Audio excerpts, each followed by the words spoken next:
ओम नमो नारायण। जय श्री कृष्ण। नमो नारायण स्वामी जी। हरि ओम अच्छा। हरि ओम नारायण नारायण। ओम प्रणाम स्वामी जी।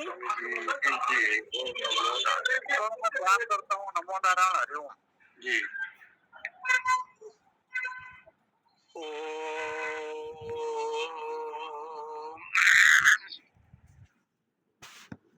भद्रं कर्णेभिः शृणुयाम देवा भद्रं पश्येमाक्षभिर्यजत्राः स्थिरैरङ्गैः तुष्टुवागुंसस्तनूभिर्व्यसेमहि देवहितं यदायुः। ॐ शान्ति शान्ति शान्तिः। ॐ स्वस्ति न इंद्रो वृद्धश्रवाः स्वस्ति नः पूषा विश्ववेदाः स्वस्ति नस्तार्क्ष्यो अरिष्टनेमिः स्वस्ति नो बृहस्पतिर्दधातु। ॐ शान्ति शान्ति शान्तिः। सदाशिवसमारम्भाम् शङ्कराचार्यमध्यमाम् अस्मदादिपर्यन्ताम् वन्दे गुरुपरम्पराम्। श्रुतिस्मृतिपुराणानाम् आलयम् करुणालयम् नमामि भगवत्पादं शङ्करं लोकशङ्करम्। ॐ शान्ति शान्ति शान्ति। श्री राम जय जय राम। श्री राम जय जय राम। श्री राम जय जय राम। 50 रुपए की चल लो आज बात में। श्री राम जय जय राम। श्री राम जय जय राम।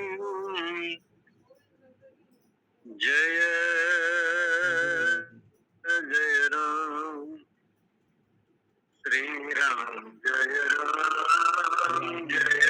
जय राम।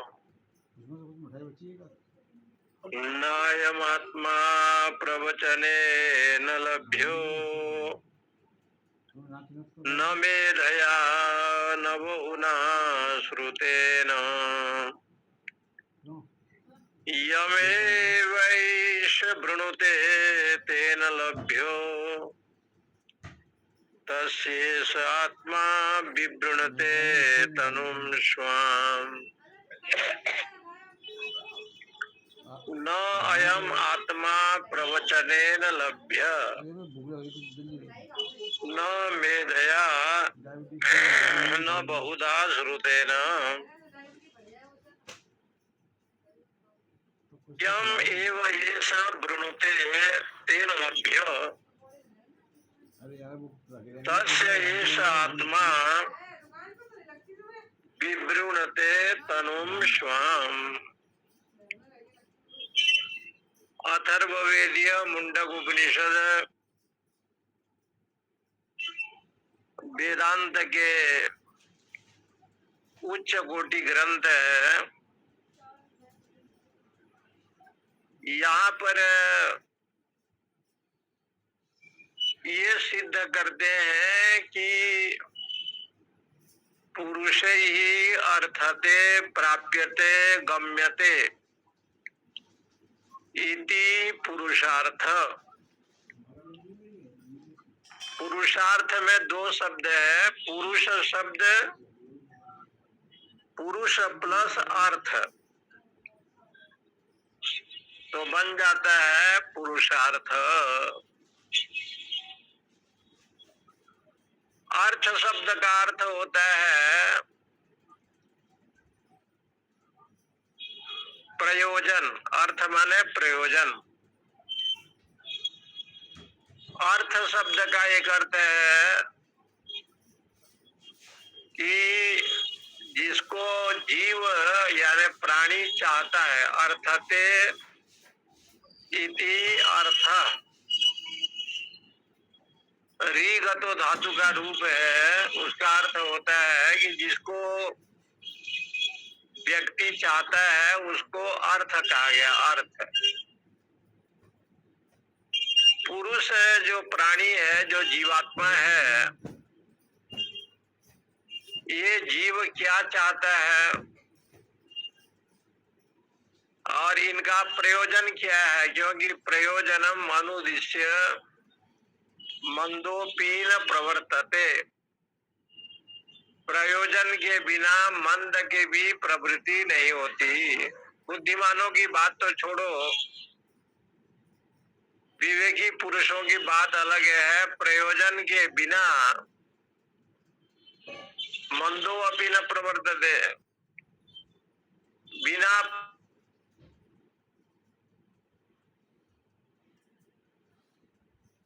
नहीं करता।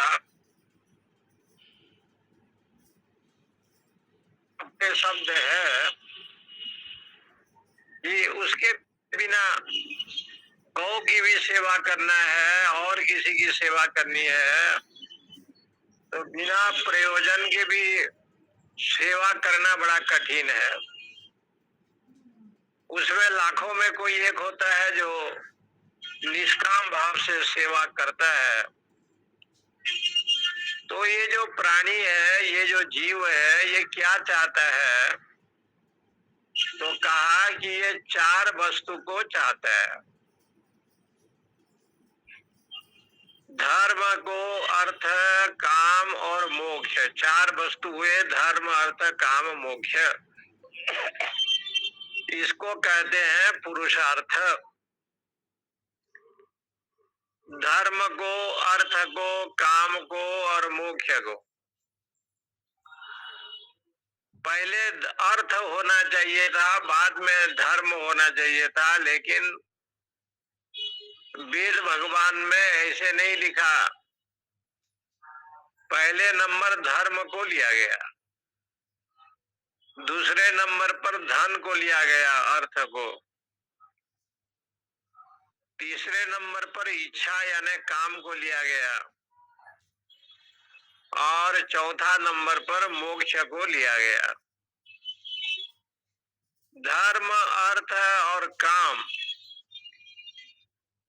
धर्म माने क्या है? तो कहा कि वेद प्रतिपादितो धर्म। वेद में जो विषय वस्तु का विधि और निषेध की व्यवस्था है वो धर्म है। माने वेद से प्रतिपाद्य जो वस्तु है, प्रतिपादन किया गया है, उसी का नाम धर्म है। और धर्म के अनुसार अर्थ, धर्म के अनुसार इच्छा माने काम। क्योंकि धर्म को छोड़ करके धन नहीं, धर्म को छोड़ करके काम नहीं, धर्म को लेकर के धन भी चाहिए, अर्थ और काम भी चाहिए। इसलिए धर्म क्या है? तो कहा सबे पुंसा परो धर्मो यतो भक्ति रथोक्षजे अहेतुक्य प्रतिहता ये आत्मा संप्रसिद्धति। भगवान के भक्ति में अपना चरण, अपना मन लग जावे, अधोक्षज पुंडरीकाक्ष में मन लगे, और जिस भक्ति से जीव को मोक्ष प्राप्त हो, सबसे बड़ा धर्म वही है। धर्म की व्याख्या जैमिनी जी ने बहुत प्रकार से की है। उसमें एक अर्थ है सबे पुंसा परो धर्मो। जीव का परम धर्म क्या है? बोले यह तो भक्ति रथोक्षजे। भगवान पुंडरीक में भक्ति हो जाए सबसे बड़ा धर्म है। अहेतु की अप्रतिहता,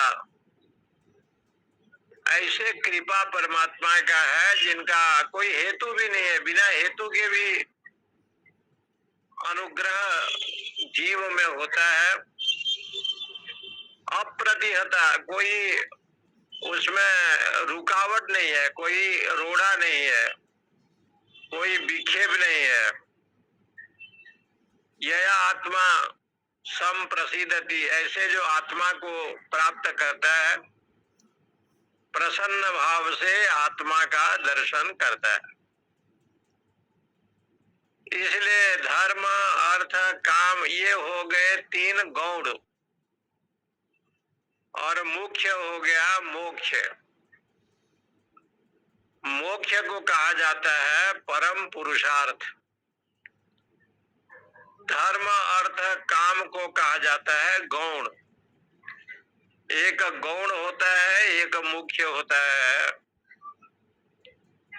गौण कार्य भी है और मुख्य कार्य। दोनों कार्य को करना है तो क्या करना है? तो बोले कि गौण मुख्योर मुख्य कार्य संप्रत्यय। गौण कार्य और मुख्य कार्य आ जाए तो मुख्य कार्य पहले करना चाहिए, मुख्य कार्य पहले करना।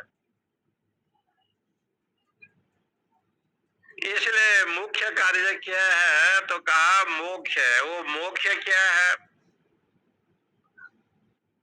तो कहा आत्मा लाभ से बढ़ करके मोक्ष इस संसार में और नहीं है।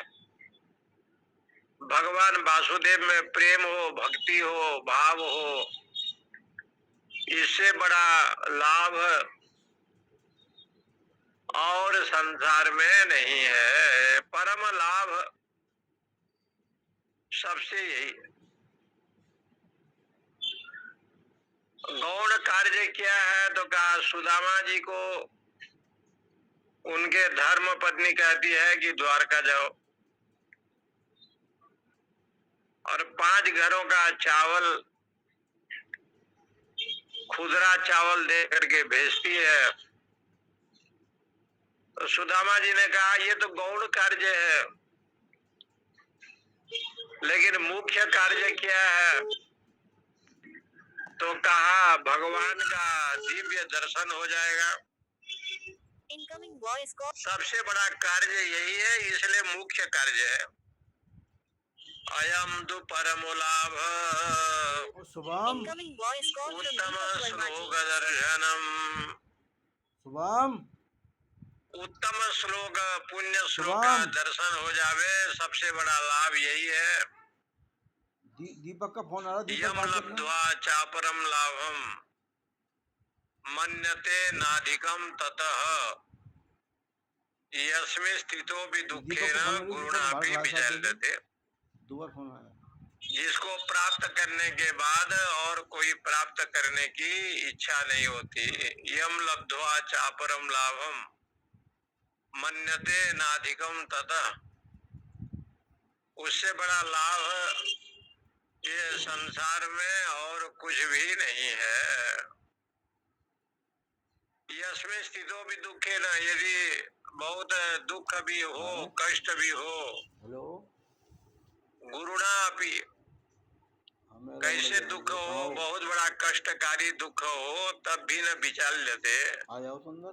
वो विचलित नहीं होता। आ जाओ। इसलिए भगवान ने भगवत गीता में बैठो, सत्संग चल रहा है। ये श्लोक को बड़ा अद्भुत भाव से कहा। यम लब्ध्वा चापरम लाभम मन्यते नाधिकम ततः यस्मिन् स्थितो भी दुखेन गुरुणापि विचल्यते।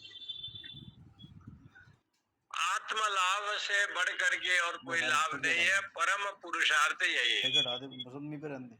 हृदय रूपी मंदिर में जो परमात्मा विराजमान है, हृदय देश से अर्जुन तिष्ठति, हृदय रूपी देश में विराजमान है, उसका दर्शन हो जाए ऐसे पुरुषार्थ करना जिसको शास्त्रों में मोक्ष कहते हैं। परम पुरुषार्थ की प्राप्ति कैसे हो, तो ये मंत्र के द्वारा बताया। न अयम आत्मा प्रवचनेन लभ्य। जिस आत्मा की बात वेदांत करता है, आत्मा का अर्थ हो गया सर्वव्यापक। अतति निरंतर गच्छति इति आत्मा। जो नित्य निरंतर सर्वव्यापक है उसको आत्मा कहते हैं। अतति सततम निरंतरम गच्छति इति आत्मा। जो सर्वव्यापक है उसी का नाम है आत्मा। ऐसा जो आत्मा जिसको उपनिषद में अयम आत्मा ब्रह्म का है, अयम आत्मा महावाक्य में, 4 महावाक्य में अहम आत्मा ब्रह्म, अयम आत्मा ब्रह्म, प्रज्ञान ब्रह्म दोबारा फोन तो और अहम ब्रह्मास्मि। 4 वेदों का एक एक विषय लेकर के 4 महावाक्य हुए। 4 महावाक्य। उसमें जो महावाक्य शब्द है, महद वाक्य महावाक्य ऐसे है। महद वाक्य महावाक्य संसार में सबसे बड़ा महान जो कर्ता हो, भोक्ता हो, जो संघर्ता हो, ऐसे परमेश्वर को छोड़ करके सबसे बड़ा महान कोई है नहीं। संसार में महान कोई है तो भगवान ही है। उस भगवान की जो वाणी है उसको कहते हैं महावाक्य। महद वाक्यम, महावाक्यम। महद में जो त है ना उसको आ आदेश हो जाता है तो शब्द बन जाता है महावाक्यम। महान पुरुषों के द्वारा कही हुई जो वाणी, महापुरुषों के द्वारा जो वाणी कही है, ऐसा जो वाणी है उसको महद वाक्य कहते हैं। अश्व महत् पुरुषस्य निश्वसितो वेदा। उस महान पुरुष परमात्मा से वेदों का प्रागट्य हुआ। ऋग्वेदो यजुर्वेदो सामवेदो अथर्ववेदस्य। ऋग्वेद, यजुर्वेद, सामवेद, अथर्ववेद सारी की उत्पत्ति हुई। तो कहते हैं कि उस ब्रह्म की प्राप्ति यदि करना है तो अयम आत्मा न प्रवचनेन लभ्य। प्रवचन शब्द का अर्थ होता है ग्रंथाध्ययन। आप ग्रंथ का अध्ययन करते हैं, गीता आपको आता है, उपनिषद आते हैं, अनेक ग्रंथ को आप जानते हैं, तो आप शास्त्र को जानने में कुशल है। लेकिन ऐसे ज्ञान, जो ज्ञान त्याग और वैराग्य से हीन हो, त्याग भी नहीं है, वैराग्य भी नहीं, भक्ति भी नहीं, तो ऐसे ज्ञान की जो है ना यहाँ कहा गया है उसको कहते हैं पुष्कल ज्ञान। पुष्कल शब्द का अर्थ होता है निरर्थक, निरर्थक ज्ञान। जो निरर्थक ज्ञान होता है, एक आदमी बड़ा शास्त्रज्ञ है, प्रवचन भी बहुत सुंदर करता है, तो कहा कि जैसे कथा आती है कि पंडित जी सत्यनारायण की कथा कह रहे थे तो वो बैंगन को कहा कि ये सबसे बड़ा बेगुन यही है, बैंगन की सब्जी नहीं खाना चाहिए। कार्तिक का महीना है, दामोदर मास में बैंगन नहीं खाना चाहिए, बड़ा बेगुन है। तो इस बात को सुन करके एक दिन उनके पत्नी ने सुना, तो उसी दिन बैंगन की जो सब्जी होता है, जो बंगाली लोग भरता बनाते हैं, बनाया नहीं। पंडित जी आए, सब्जी को देखा नहीं कि आज वो सब्जी बनानी।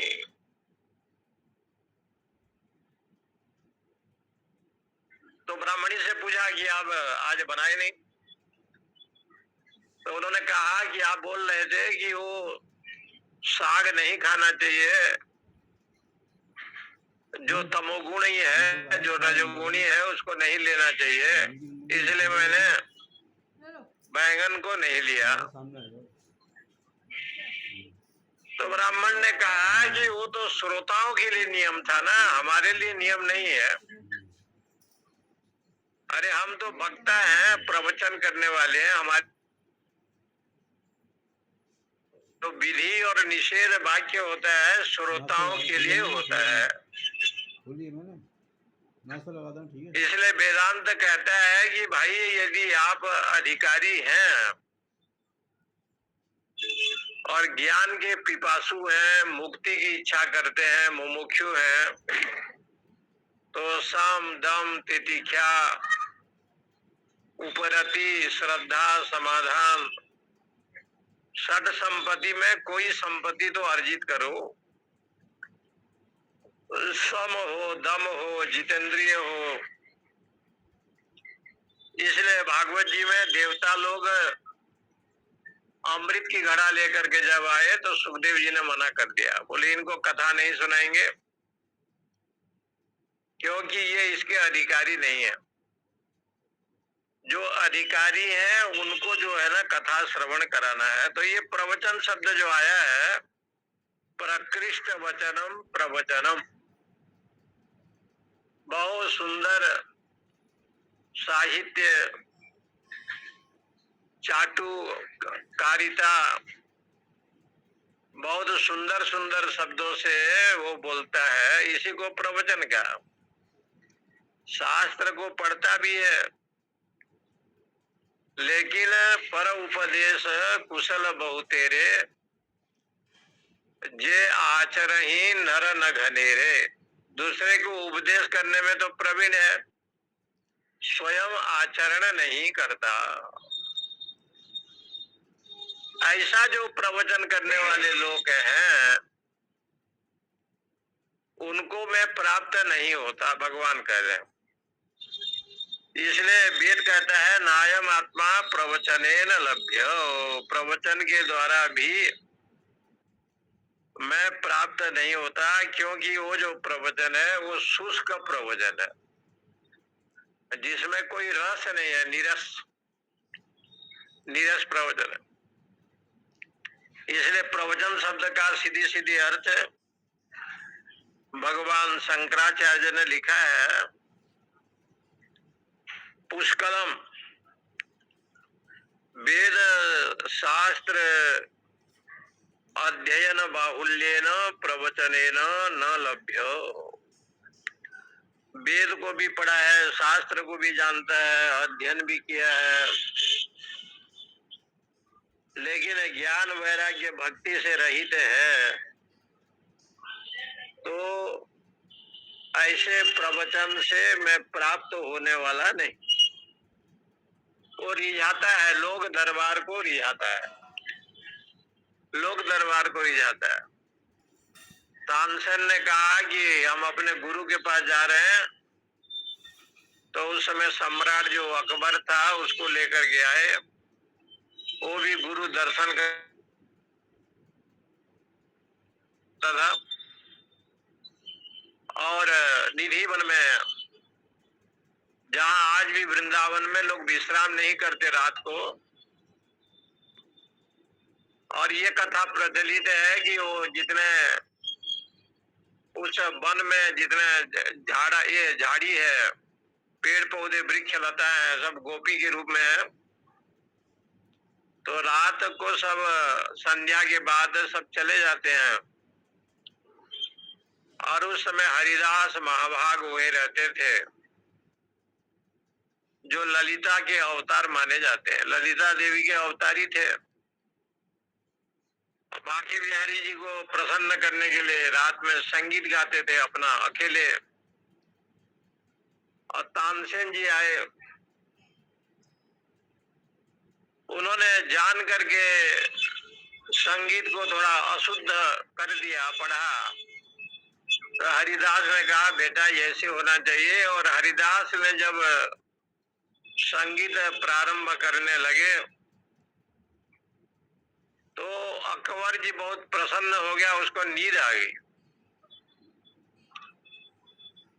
लेकिन अकबर जी ने तानसेन को पूछा कि तुम्हारे गुरु वही गाना गाया जो तुम जानते हो, अलग कोई संगीत नहीं था। अखियां हरि दर्शन की प्यासी, देखो चाहत कमल नयन को,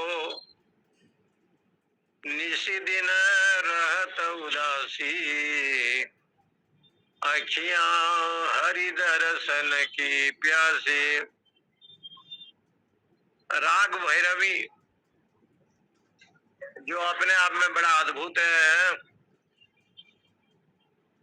अब भैरवी राग से जब तानसेन गाया, हरिदास उसको गाते हैं तो अत्यंत सुखकर आनंदमय। तो राजा ने पूछा कि तुम्हारे गाने और गुरु जी के गाने में बड़ा अंतर है। तानसेन जी ने कहा कि मैं अपने परिवार के लिए, अपने पेट के लिए दिल्ली के सम्राट को दिल्ली के करना चाहता हूँ, क्योंकि उसमें मेरा स्वार्थ है।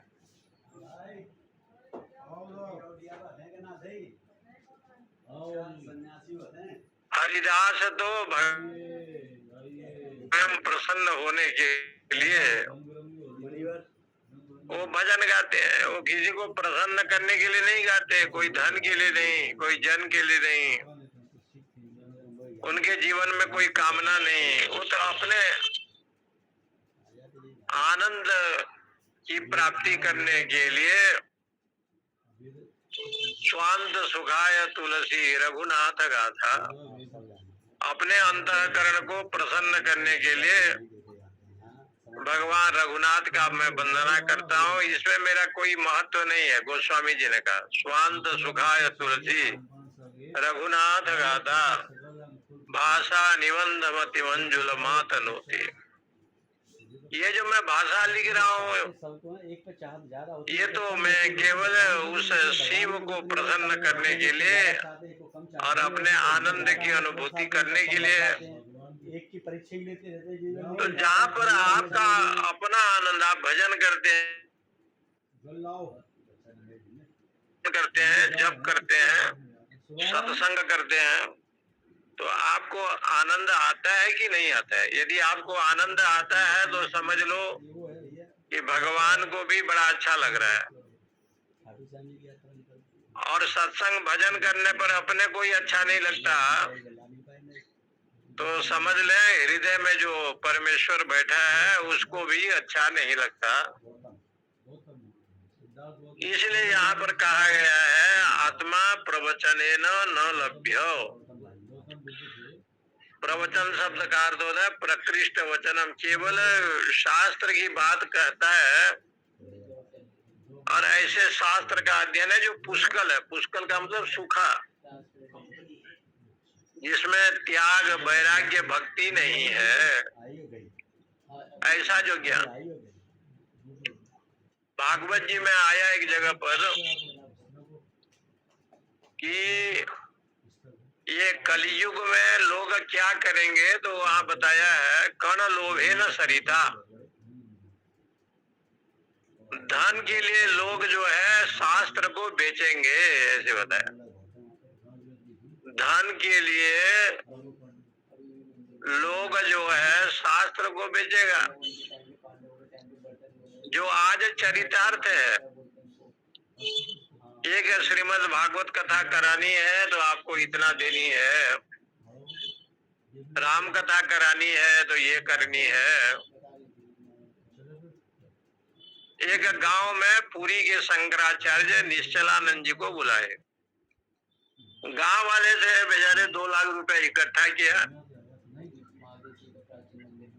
और उस गांव में प्रवचन करने के लिए जगत गुरु शंकराचार्य महाराज जी को बुलाए। तो गांव में तो कहाँ रहते, बड़े हैं, उनके लिए फिर वीआईपी व्यवस्था की गई। किसी शहर में व्यवस्था की और शहर से व्यवस्था करके वो प्रवचन के समय उस गांव में जाते थे। शहर से 4 घंटे की रास्ता गाड़ी में जाते थे, प्रवचन करके लौटते थे। तो देहात अंचल के लोग जानते हैं कि संत हैं तो इनके सेवा करें, इनकी भजन करें, माने इनको भोजन दें। तो महाराज जी का नियम था कि जो हमारे चरण पादुका माने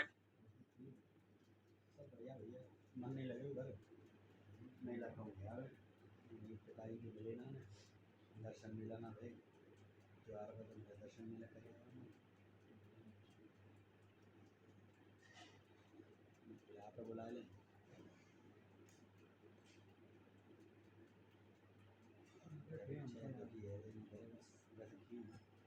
सब आए मेरे पास बस कोई ना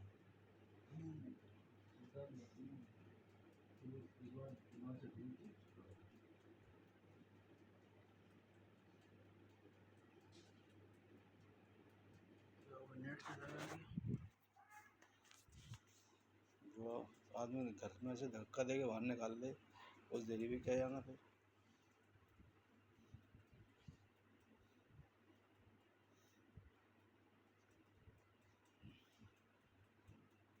चला रहे राधे, आवाज नहीं आ रही शर्मा जी।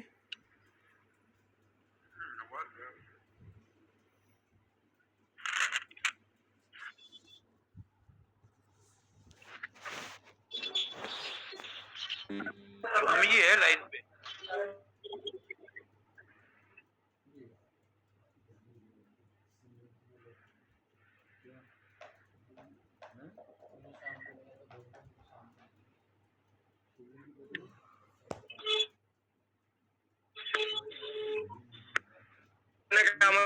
मतलब ये था कि इतने बड़े महात्मा जी को लोग बुला रहे हैं और उनके पद के अनुरूप उनकी पूजा पाठ प्रतिष्ठा जो है वो सब हो रहा है। यहाँ शास्त्र का कहना इतना है कि जिस आत्मा को आप प्राप्त करना चाहते हैं, मान सम्मान प्रतिष्ठा इत्यादि से वो बड़ा दूर है।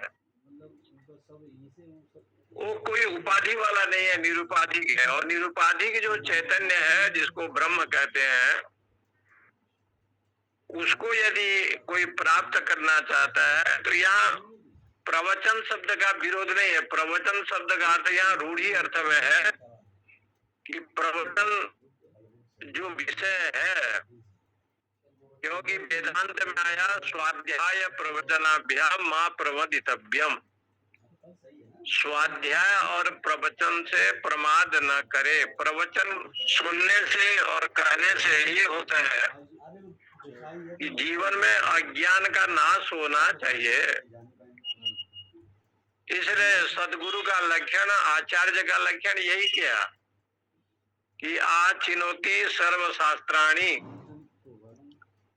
सारे शास्त्र को पढ़ता है, पठन कराता है और तद अनुसार आचरण भी करता है। आचरयति स्थापयति वा, आचरण भी करता है, आचरण करवाता है। इसलिए वेद भगवान का कहना है कि ब्रह्म की प्राप्ति केवल प्रवचन से, केवल प्रवचन का मतलब शुष्क ज्ञान से। सदाचार परायण हित है तो उसको प्राप्त नहीं होता। महाभाष्यकार भगवान पतंजलि जी ने विद्या को 4 रूप में बांटा है। पतंजलि महर्षि जो योग सूत्र को लिखे हैं,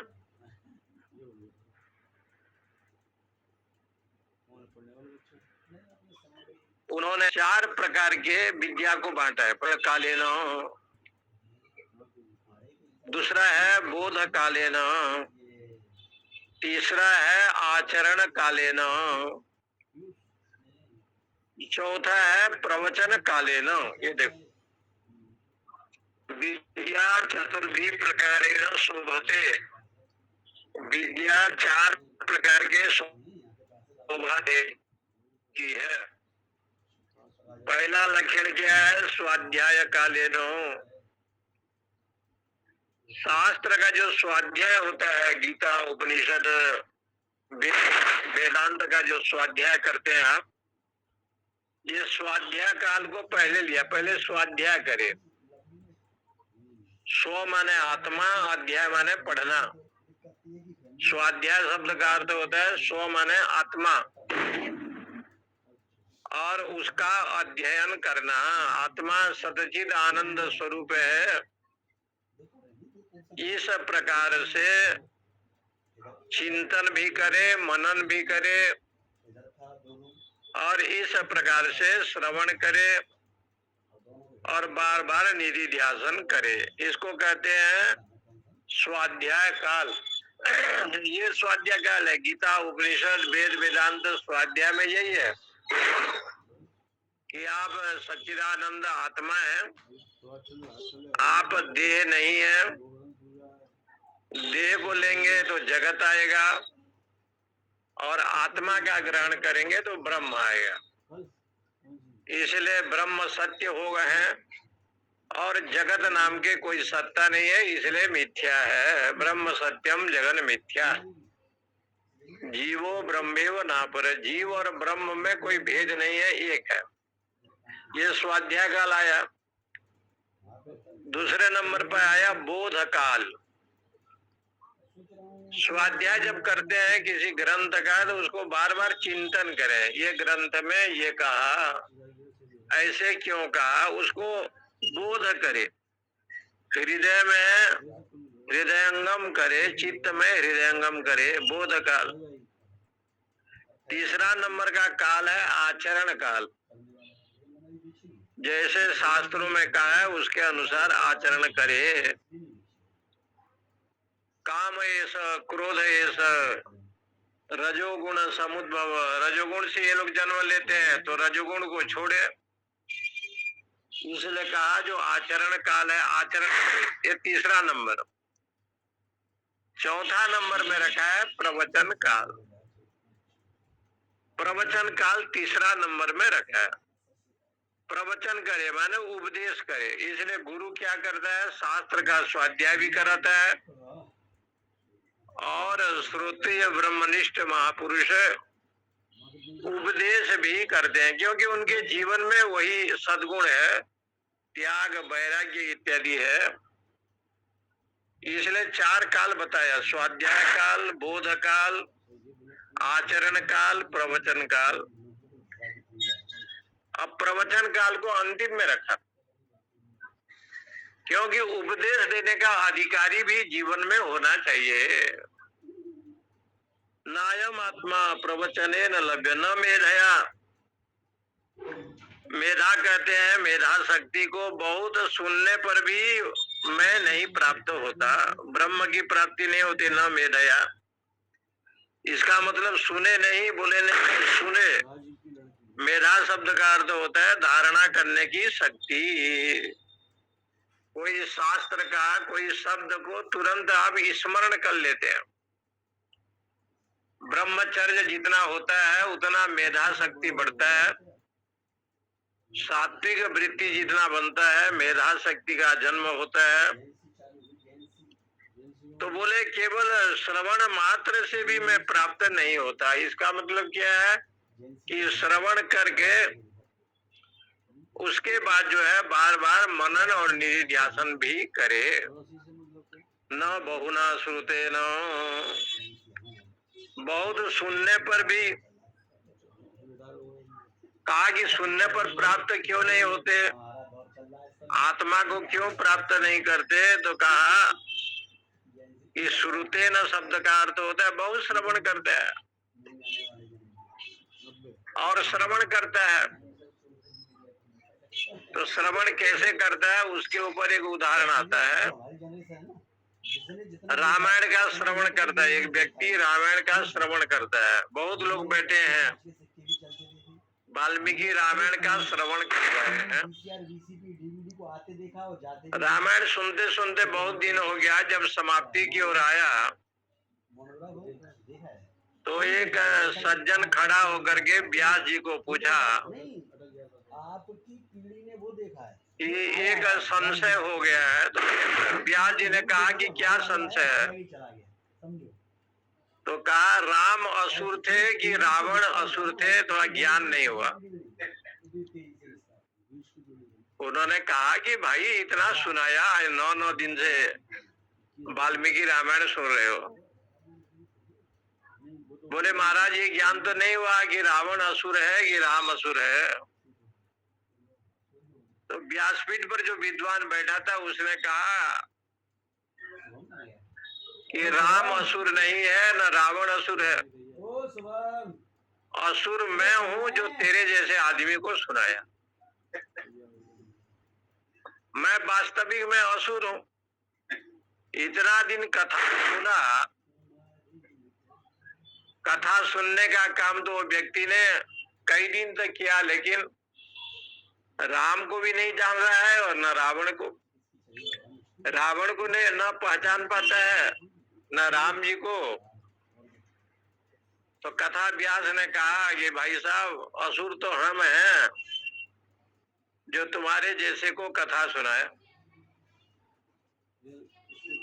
इसलिए कथा श्रवण तो अर्जुन ने भी किया 2 घंटे में, पूरा गीता का श्रवण किया। और वही कथा धृतराष्ट्र भी श्रवण किया, लेकिन धृतराष्ट्र को ज्ञान नहीं हुआ। अर्जुन का मोह नाश हो गया। इससे मतलब ये होता है कि बहुधा श्रुतेन, बहुत कथा सत्संग सुनने का फल यही है कि चित्त में वैराग्य आवे, चित्त में विवेक का जन्म हो, बुद्धि का विकास हो। इसलिए हम लोग कथा सुनते हैं। कथा को जब मनोरंजन करा देंगे, मनोरंजन समझेंगे, तो जीवन भर कथा सुनने पर भी कुछ होने वाला नहीं है, कुछ लाभ नहीं है। इसलिए ये मंत्र कहता है न बहुधा श्रुते न, बहुत सुनता है, श्रवण करता है, बहुधा श्रुते न। शास्त्र श्रवण करता है तो आप मिलेंगे कि नहीं मिलेंगे? तो भगवान ने कहा कि उसमें भी हम नहीं मिलते। कई ऐसे हैं जो शास्त्र को देखा नहीं। जैसे भागवत जी में उदाहरण आता है गोपिकाओं का। गोपिकाएं कोई शास्त्र का श्रवण ज्यादा नहीं किया, लेकिन वो भगवान का दर्शन और उनके साथ में रहने का आनंद यथा गोपिका नाम, ऐसे कहा जैसे गोपिकाओं को मिला। तब कहा कि परमात्मा तो फिर मिलेगा नहीं। बोले नहीं, यम एव ये सब वृणुते, जो साधक परमात्मा की प्राप्ति की इच्छा करता है, वृणुते माने वर्ण करता है, तेरा लभ्य, उसका इच्छा हो गया कि मैं भगवत दर्शन करूं, तो तस्य ऐसा आत्मा विवृणते तनुं स्वाम। तो आत्मा जो है उसको भी वर्ण करता है। वर्ण करता है का मतलब है अपने सच्चिदानंद स्वरूप को प्रदान करता है, जिसके द्वारा वो जाने, जिसके द्वारा वो आत्म तत्व को जान जाए। ऐसे जिज्ञासु के प्रति स्वयं भगवान कृपा करते हैं, गुरु बन करके आते हैं,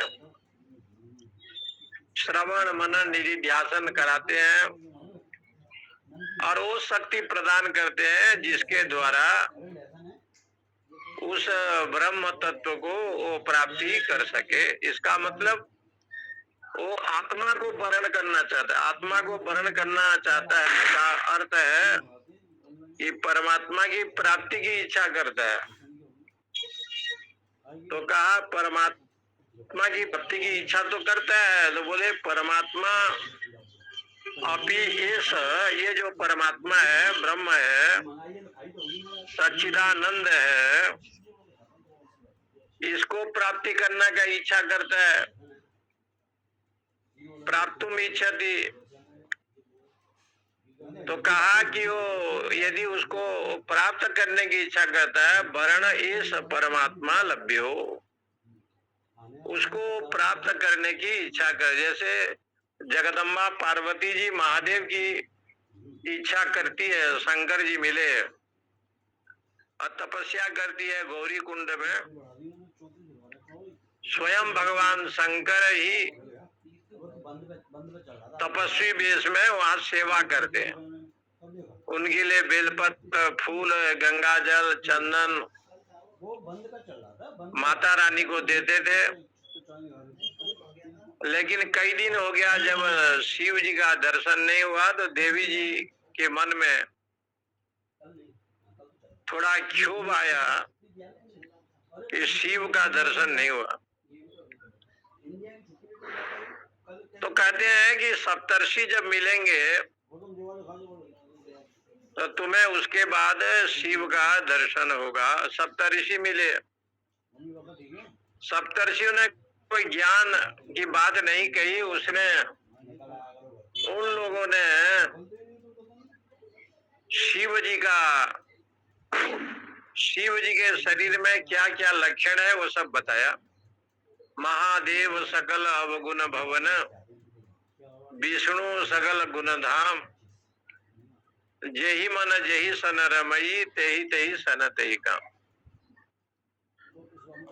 बोले कि महादेव तो अवगुण के भंडार है, विष्णु जी तो गुण के धाम है। तो संतों का अभिप्राय है कि अवगुण उसमें क्या है? बोले वो तपस्वी है। महादेव अवगुण है क्या महादेव में? तो बोले कि अवगुण शब्द का अर्थ है वो तपस्वी है।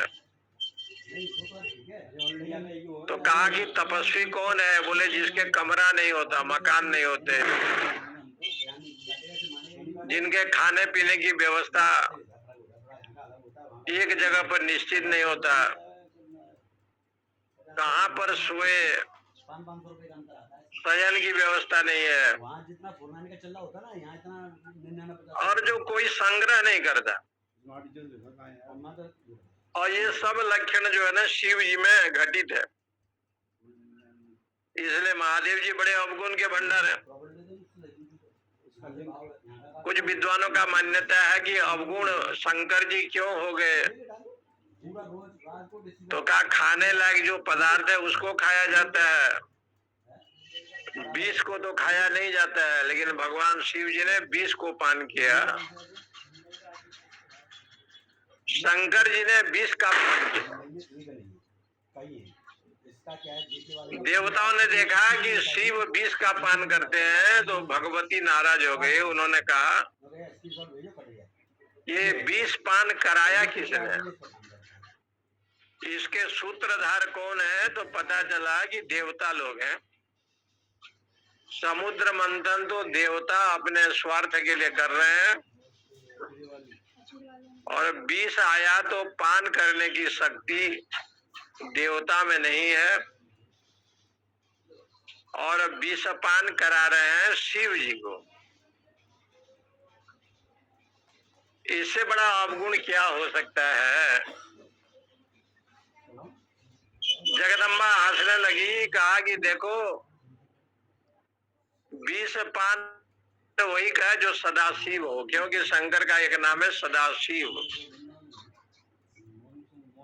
जो नित्य कल्याण स्वरूप है, नित्य शांत चित्त है, नित्य जो है प्रसन्न है, नित्य दिगंबर है, और जो नित्य ब्रह्म में ही रमण करता है,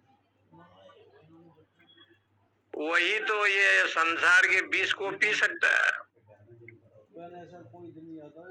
अज्ञान सर्प दृष्टस्य किमो मंत्रे किमो सधे, ये जो विष है संसार का जन्म मृत्यु, इसको पान सब लोग नहीं कर सकते। केवल सदाशिव ही कर सकते हैं। तो इसलिए यहाँ पर कहते हैं परमात्मा लभ्यो, परमात्मा की प्राप्ति करना चाहता है और वो साधन से उसको प्राप्त नहीं होगा। न अयम आत्मा प्रवचने न लभ्य, न मेधया न बहुना श्रुते, न ये साधन से तो वो ब्रह्म की प्राप्ति नहीं होगा। तो कहा आत्म लाभ कैसे होगा? तो कहा आत्म जो लाभ करना चाहता है ऐसा जो पुरुष है, स्व आत्म तत्वम स्वरूपम विव्रीणते, अपने स्वात्म भाव को प्राप्त करता। मैं कौन हूँ, स्वयं आत्मा उसको ज्ञान दे दे।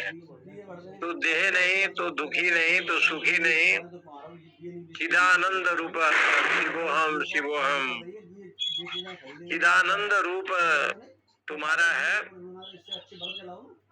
इस प्रकार से वो जो साधक ब्रह्म को चाहता है उसको वो वर्ण करना चाहता है। जैसे कथा आती है कि सीता जी तो राम को चाहती ही है कि वरमाला दें, लेकिन राम जी थोड़ा लंबे हैं तो वरमाला पहना नहीं पाती, राम जी को वरमाला नहीं पहना पाती है क्योंकि थोड़े लंबे हैं सीता जी से। वरमाला लेकर के खड़ी है। तो लखन लाल ने देखा कि भैया जी को प्रणाम करें, तो प्रणाम करने के लिए लखन जैसे आए तो राम जी का जो सिर है वो नीचे झुका। तो सीता जी ने फूलमाला भगवान को उन्होंने है कि साक्षात जो परम ब्रह्म परमात्मा राम है और यहाँ ब्रह्म विद्या स्वरूपिणी भक्ति स्वरूपिणी जनक नंदिनी सीता है, वो फूलमाला लेकर खड़े हैं लेकिन नहीं पहना पाती है। लखन मान लो जीवात्मा है, जीवात्मा जब झुक जाता है, समर्पण हो जाता है, ईश्वर अंश जीव अविनाशी जब अपने स्वरूप को देखता है और जैसे जीव झुका तो भगवान कृपा करते हैं और फूलमाला गले में जानकी जी पहनाती है। तो ये जीव का झुकना क्या है? जीव अपने को नहीं जानता कि मैं परमात्मा का अंश हूँ, ममेव अंशो जीवलोक, माने मैं उसका अंश हूँ, ये नहीं जानता। उसके ऊपर जो है ना ये दूसरा मंत्र है। ये ब्रह्म की प्राप्ति कैसे होगा? तो आगे का एक मंत्र है, नायमात्मा बलहीनेन लभ्यो न च प्रमादात् तपसो वाप्यलिंगात् एतेरुपाय यतते यस्तु चिद्रूपम विद्वान तस्येष आत्मा विशते ब्रह्मधामो। बड़ा अच्छा लिखा। ये जो आत्मा है बलहीनेन लभ्यो, बलहीन पुरुष को प्राप्त नहीं होता, जो बलहीन है उसको नहीं मिलता। बलहीन शब्द का अर्थ बहुत धनी है, बहुत विद्वान है, बहुत ज्ञानी है, ये शब्द से नहीं है। आत्मनिष्ठा जनित बीर्जहीनेन, शंकराचार्य ये लिखते हैं, जिनमें ब्रह्मनिष्ठा नहीं है, त्याग वैराग्य नहीं है, सम दम षड संपत्ति जो अर्जित नहीं किया है, ऐसे साधकों को उस भगवान का प्राप्ति होना असंभव है। वही बलहीन है जो देवी संपदा से रहित है। इसलिए न अयम आत्मा बलहीनेन लभ्यो, बलहीन शब्द का अर्थ है बलहीन, आत्मनिष्ठा जनित बीर्जहीनेन न लभ्य। वो आत्मनिष्ठा से युक्त नहीं है, इसलिए उसको प्राप्त नहीं होता, बलहीन व्यक्ति को प्राप्त नहीं होता। न च प्रमादात्, अप्रमादी है, प्रमादी हो ब्रह्म मुहूर्त बुद्धेत धर्मार्थ अनुचिंतित, ब्रह्म मुहूर्त में उठे, धर्म अर्थ का अनुचिंतन करे, प्रमादी है वो। सत्संग श्रवण, शास्त्र में, गुरु के चरणों में प्रमादी। इसलिए सात्विक कर्म से रहित है ऐसे जो प्रमादी है तपस्वी, और तपस्वी नहीं है। तपस्वी का मतलब होता है इंद्रिय मन का संयमी। तो कहा न अपि अलिंगाद, वो उसका लक्षण यदि नहीं है तो प्राप्त नहीं कर सकता। एतेर उपाय यतते यस्तु विद्वान, इसलिए विद्वान लोग इस उपाय से ही उसको प्राप्त करना चाहते हैं। तस्येष आत्मा विशते ब्रह्मधामो, उस आत्मा की प्राप्ति बलहीन व्यक्ति को नहीं होता, बलवान को होता है। त्याग वैराग्य से युक्त यदि हो, सम दमादि संपत्ति हो, तो परमात्मा ये नहीं देखता है कि ये उच्च है कि नीच है, ये ब्राह्मण है या क्षत्रिय है। वो परमात्मा में नहीं है। व्याधस्य चरणम ध्रुवस्य जबयो विद्या गजेंद्रस्य का उग्रसेनस्य किम पौरुषम, ऐसे बताया कि ध्रुव का कोई वयस नहीं था तब भी प्राप्ति किया। गजेंद्र सका विद्या, गजेंद्र कोई विद्या नहीं पढ़ी थी तब भी भगवान उसको मिले।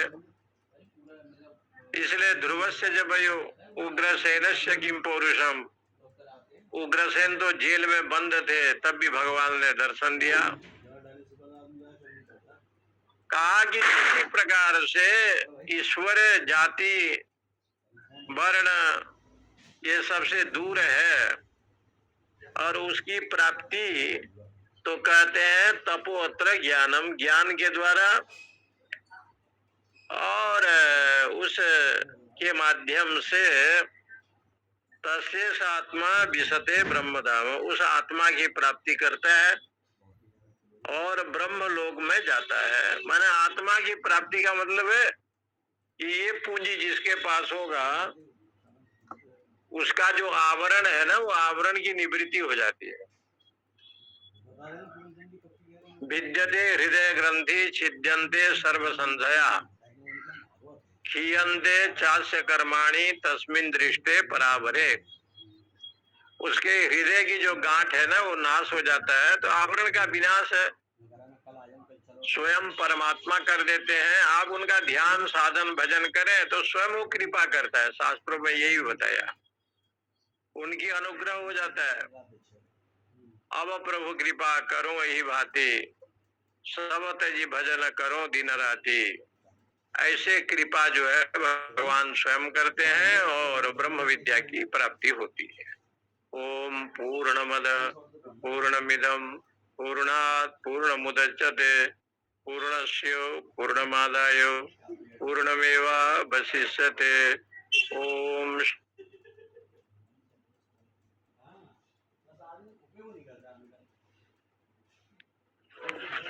शांति। हरि ओम स्वामी जी। जी जी प्रणाम स्वामी जी। नमो नारायण स्वामी जी। नमो नारायण। जय श्री कृष्ण।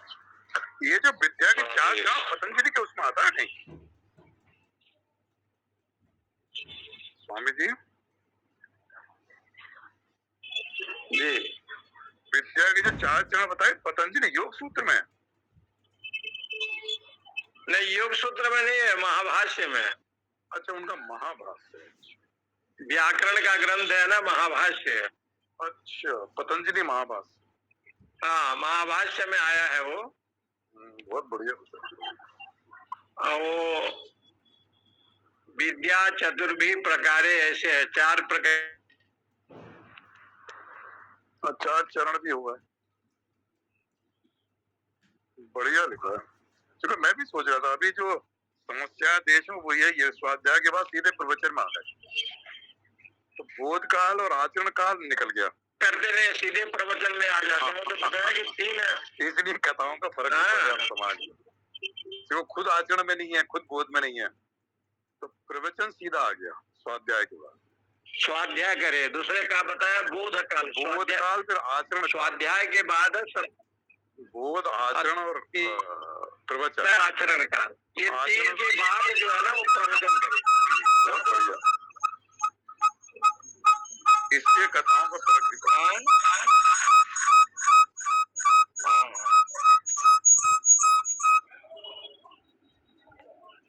अर्जुन स्वामी, इसलिए वो कहते हैं जी। नहीं आ रहा है क्या? ना आवाज आ रही? प्रणाम स्वामी जी, हरिओम। इसीलिए वो मंत्र ठीक आया है कि प्रवचन से आत्मा का ज्ञान नहीं होता, जब तक बोध और आचरण, तब जाके चिंतन मनन खत्म हो गया। प्रवचन जो यहाँ बताया गया है ना, प्रवचन का मतलब है केवल शास्त्र का, चाहे किसी भी प्रकार से, चाहे प्रवचन कर रहे हैं, आस्तिक प्रवचन, नास्तिक प्रवचन, केवल प्रवचन में त्याग, वैराग्य, भक्ति, ज्ञान नहीं होगा तो जो प्रवचन करता है उसके जीवन में भी वो श्रोत्रिय ब्रह्मनिष्ठ होना चाहिए, वो नहीं है। और सुनने वाले श्रोता तो जो भी है वो अलग चीज है, लेकिन जो प्रवचन करने वाला है वो तो उसके जीवन में ज्ञान, वैराग्य जैसे शास्त्रों में लिखा है वो तो होना चाहिए ना, वो नहीं है।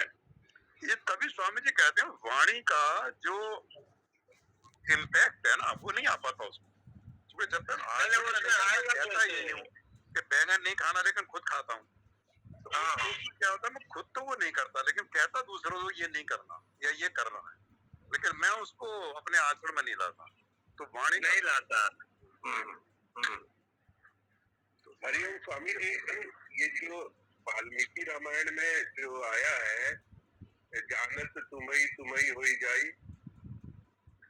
और यहाँ पर जो नायम आत्मा प्रवचने है, ये सात्मा विवृणुते तनु, एक ही भाव बैठता है, समझे? नहीं, ये इनका कहने का मतलब क्या है कि वो तो लिख रहे हैं ना कि केवल प्रवचन के द्वारा में प्राप्त नहीं होता, क्योंकि सर्वज्ञ तो परमात्मा है ना, कोई कथावाचक तो सर्वज्ञ होगा नहीं। सर्वज्ञ का जो लक्षण घटता है वो केवल ब्रह्म में घटेगा, परमात्मा में घटेगा। जिनके श्वास से चारों वेद का जन्म हुआ तो कथावाचक तो सर्वज्ञ नहीं बनेगा ना। कथावाचक कथा करता है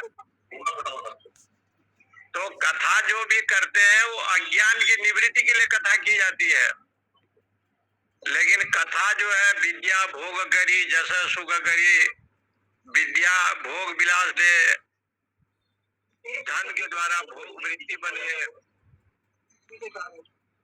तो कथा के माध्यम से विषया शक्ति बन जावे तो वो फिर आत्मा साक्षात्कार में वो बल नहीं होता, उसमें आत्म साक्षात्कार में कोई लाभ नहीं होता। इसलिए वो कहते हैं सोई जाने ही देव जना। तो जो जिज्ञासु लोग हैं, जो ज्ञानी लोग हैं, यानी जो श्रद्धालु है, उसको ना परमात्मा जो है जनाते हैं, तो वही अर्थ यहाँ पर है कि तस्सेष आत्मा विवृणते। वो आत्मा किसको वर्ण करेगा? जो जिसके हृदय साधन करते करते ब्रह्मचर्यादि के साधन पूर्वक विषय से रहित हो गया हो, शुद्ध अंतकरण हो गया हो, तब तो आत्मा उसको वर्ण करे। और एक जगह पर क्रोधादि लोग भरे हैं तो उसमें ब्रह्म नहीं ना आएगा, कहाँ रहेगा वो? तो रहने का जगह नहीं उसको। अगले श्लोक में मंत्र में है ना, आत्मनिष्ठा जनित शक्ति, आत्मनिष्ठा जनित हो शक्ति, बल जो है आत्मनिष्ठा जनित। आत्मनिष्ठा माने ब्रह्मनिष्ठा। हाँ, ब्रह्मनिष्ठा। जो ब्रह्मनिष्ठा जो होना चाहिए, त्याग, वैराग्य, सत्संग, स्वाध्याय जो है, तो ऐसे हो तो उसमें कोई आपत्ति नहीं है ना। प्रवचन में कोई प्रवचन की निंदा यहाँ नहीं कर रहे हैं, ये तो कह रहे हैं कि जो पुष्कल प्रवचन है, जो अशास्त्रीय, केवल पर उपदेश कुशल बहुतेरे, ऐसे है लिखा है ना। पर उपदेश कुशल बहुतेरे, ये नर आचर ही न घरे। दूसरे को केवल उपदेश करता है, ऐसे कि वहां पर वो उसमें लक्ष्य कुछ है ही नहीं, ये कहने का मतलब है।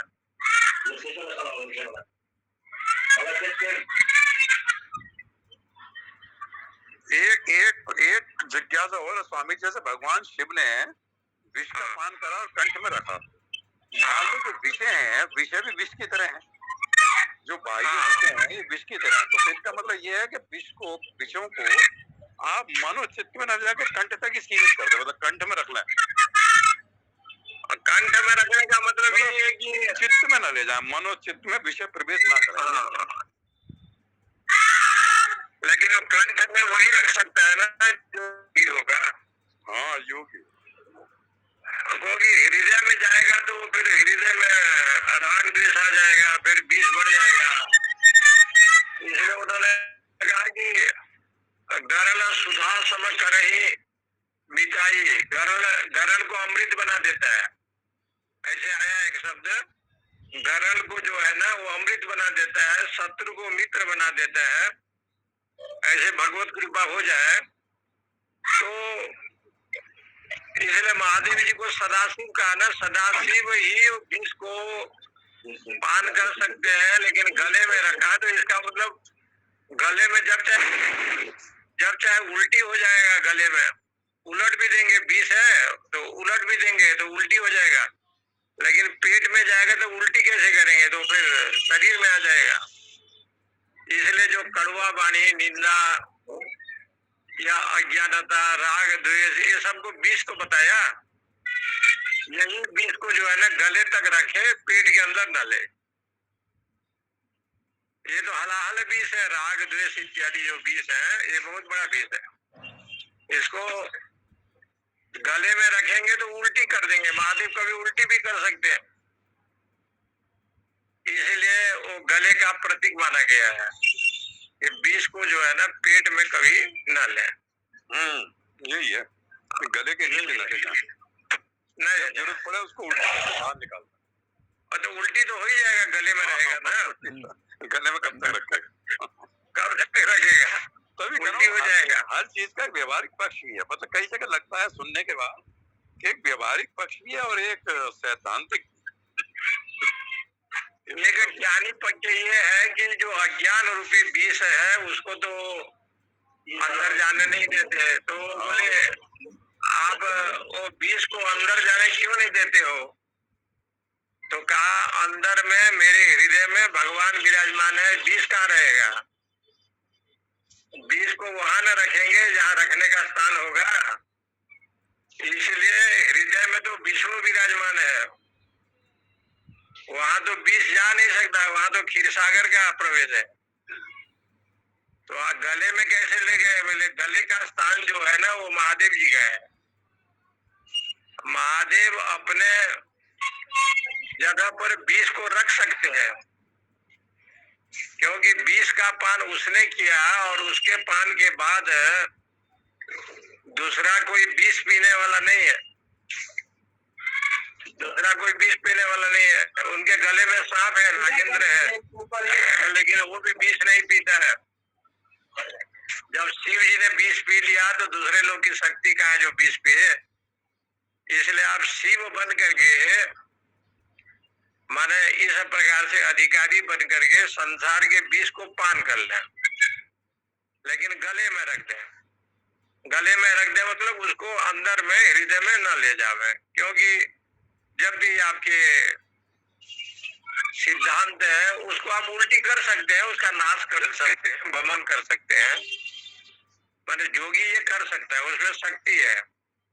कोई निंदा करता है तो वो विष मिल गया, कोई अपमान करता है, कोई बदनाम करता है, ये सबसे बड़ी विष है ना, ये गले तक ही इसको ले जावे, बाद में उलट गए। ऐसे भी तो बताया वहाँ। इसलिए शंकर जी को जो है आशुतोष कहा गया, शीघ्र प्रसन्न हो जाते हैं, तो कभी कभी जो विष रहता है उसको उल्टी भी कर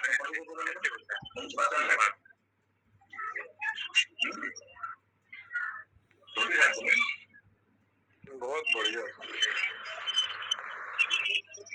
जय श्री प्रणाम स्वामी जी। जय श्री कृष्ण, सभी को जय श्री जय श्री कृष्ण स्वामी, जय श्री कृष्ण।